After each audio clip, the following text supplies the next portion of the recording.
Os Paroleiros, todas as terças, quintas e sábados, uma nova roda de conversa bíblica e simples. Vambora, que hoje é dia de parola! Muito bom, pessoal! Estamos de volta para o terceiro e último bloco desta Super Parola 73, a terceira dentro do assunto Igreja em Reforma. Falamos no primeiro bloco desta parola a respeito da Sola Fide, no bloco passado falamos a respeito dos Solos Cristos, e neste último e derradeiro bloco nós vamos falar então sobre Soli Deo Gloria. Essa é a mais comprida das definições, mas acredito que não é a mais complicada, talvez seja a mais clara de todas para a gente, né? Tudo bem, Paulinho? Tudo bem, Lucinho? Vamos que vamos! Vamos que vamos. Já que é a mais simples, então, que você falou, então você vai definir para nós. Define aí. Cantando. Nesse exato momento, ele vai ter que entrar, colocar aquele cara aí que faz e começa a fazer assim, entendeu? Fazer, ó. É simples, eu chego assim, ó.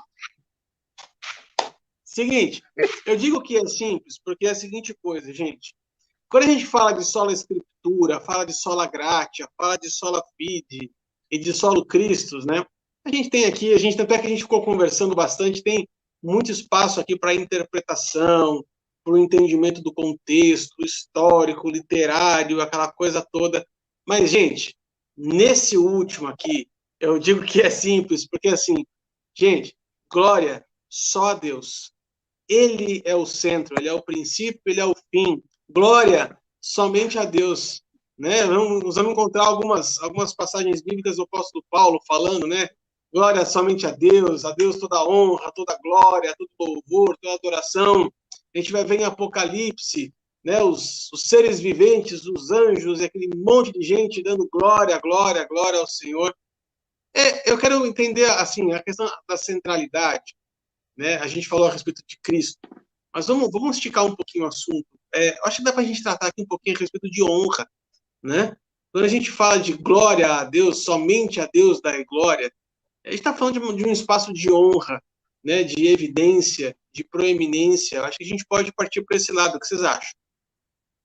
Excelente. E olha só, sempre que o assunto é esse, Soli Deo Gloria, eu automaticamente sou remetido a um texto, que é o Salmo 115, que é, quem sabe, a grande causa ou a grande intenção de Lutero quando ele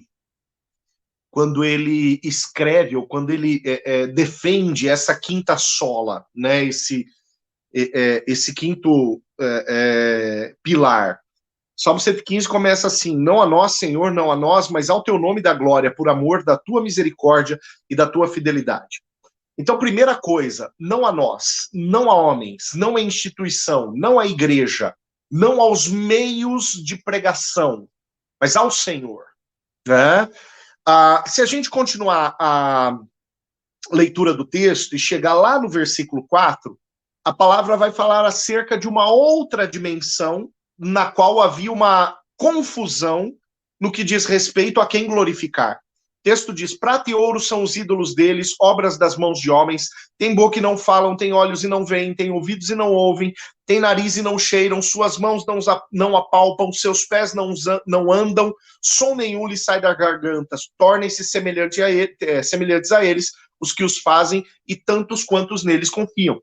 Quer dizer, o texto, em primeira instância, ele diz, não é para homens, e o texto, em segunda instância, diz, não é para ídolos. Mais uma vez, tudo aquilo que o ser humano e a igreja estava fazendo na época da Reforma, Lutero, ele propõe esta revisão da direção da glória, né, como disse o Arthur, ou para onde a glória aponta. Né? E, conforme o salmista, a glória aponta para uma direção só. E a glória aponta para o Senhor. Por quê? Porque o Senhor é o gerador da glória. Se a gente for ver Êxodo capítulo 40, quando eu falo de Êxodo capítulo 40, eu estou falando da inauguração do tabernáculo. A palavra fala que logo após Moisés orar, o tabernáculo encheu-se da glória da presença de Deus. Deus é o gerador da glória. Se a gente vê, 2 Crônicas, capítulo 7, inauguração do templo, quando Salomão termina de orar, o templo enche-se da glória de Deus.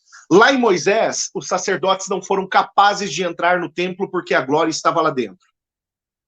Lá em 2 Crônicas, os sacerdotes não foram capazes de entrar no templo porque a glória de Deus estava lá dentro. Deus é o gerador da glória. Isaías 6. 6. 2 Crônicas 6. Isaías né? 6, estou falando também. Isaías 6, né? Exatamente, né? A visão da glória de Deus. Né? Quer dizer, Deus é o gerador da glória. Então, aquilo que Deus gera, retorna a ele. Deus não gera glória para o homem. Né?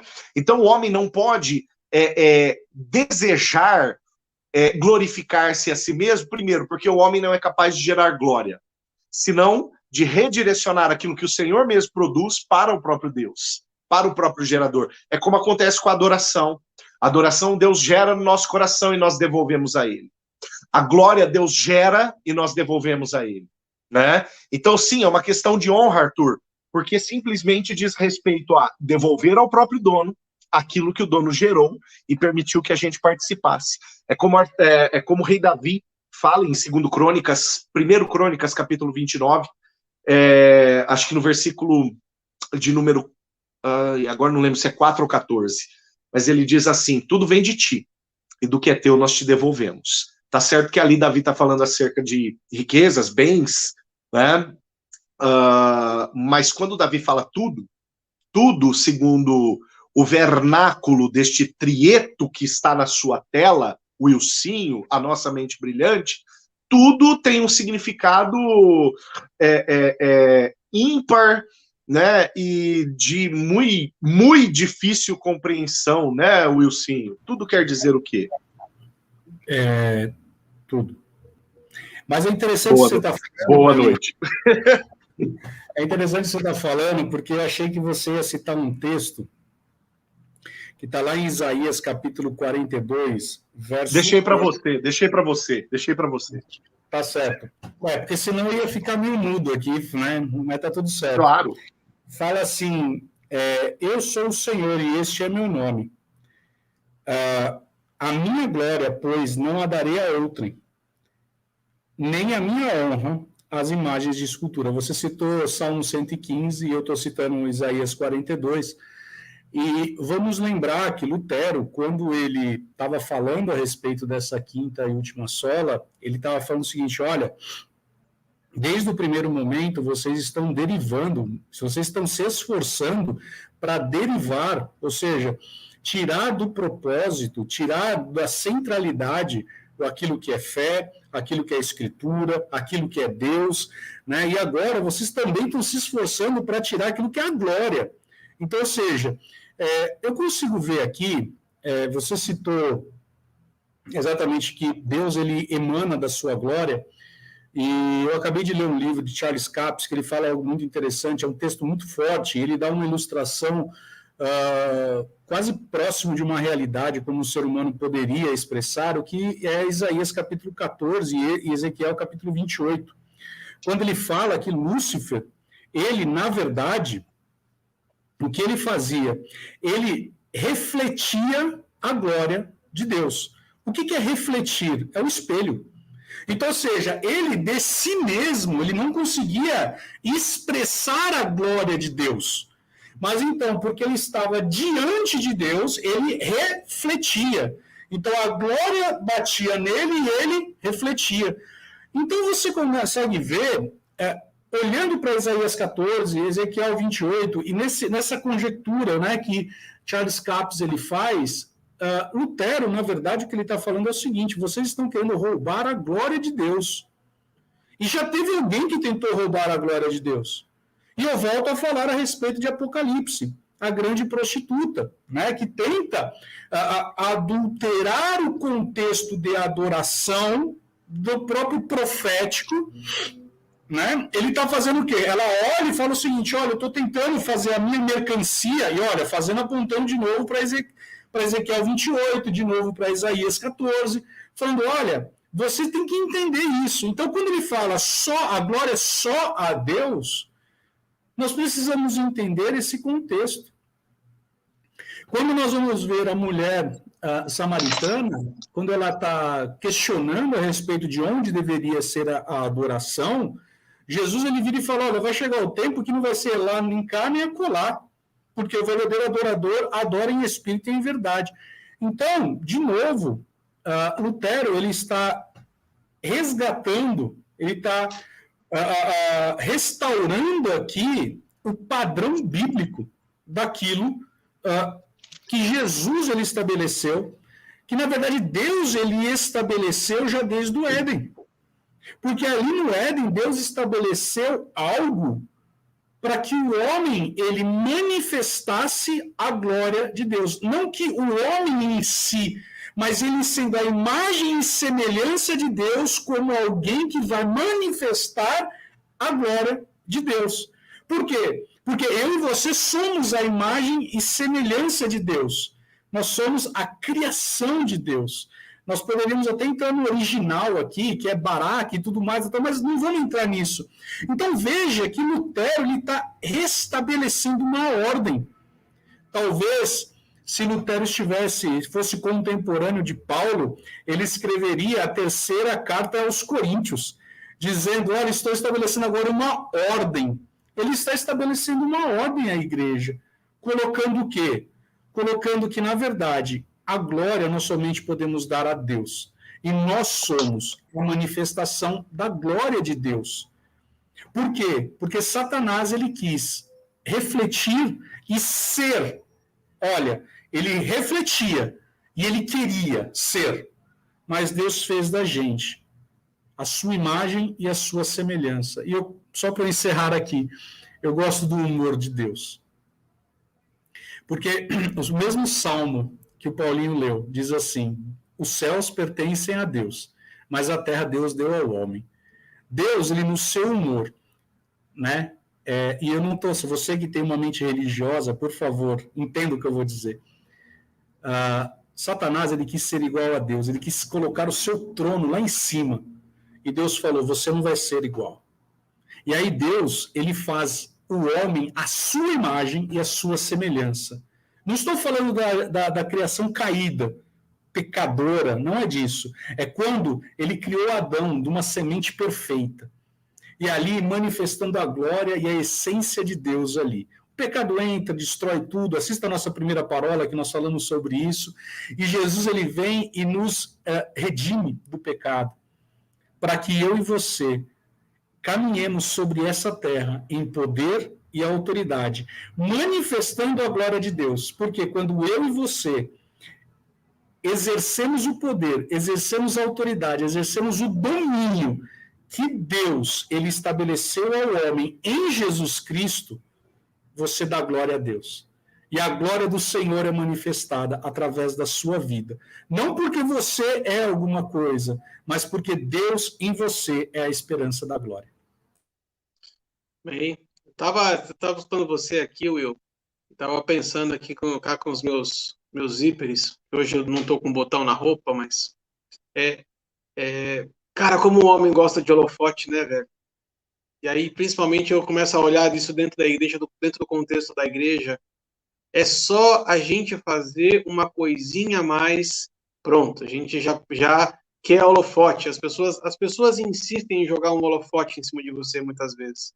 Acho que um dos grandes desafios do homem, e aqui a gente que exerce um papel de liderança, né, nas nossas comunidades, como é complicado você rechaçar alguns holofotes e te redirecionar os holofotes, né?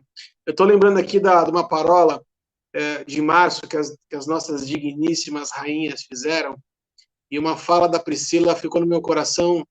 Ela falou a seguinte coisa, que o verdadeiro influenciador é aquele que aponta o seu holofote para Cristo.